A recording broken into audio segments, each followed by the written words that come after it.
Ever wondered how much insurance coverage is enough? Too little, and you could be stuck paying out of pocket. Too much, and you're overpaying.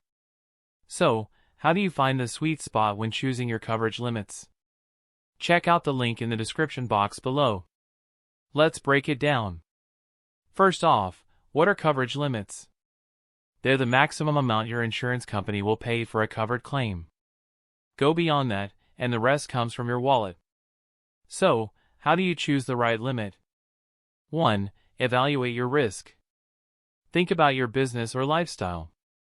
A food truck owner will have different risks than a graphic designer. Higher risks often need higher limits. 2. No legal requirements. Some states or industries have minimum coverage limits.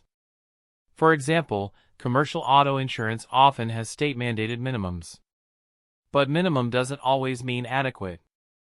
3. Think about assets. The more assets you have, the more you could lose in a lawsuit. Make sure your limits protect your savings, property, and business equipment. 4. Check client or contract requirements. Working with larger companies? They might require you to carry higher limits just to do business with them. 5. Budget smartly.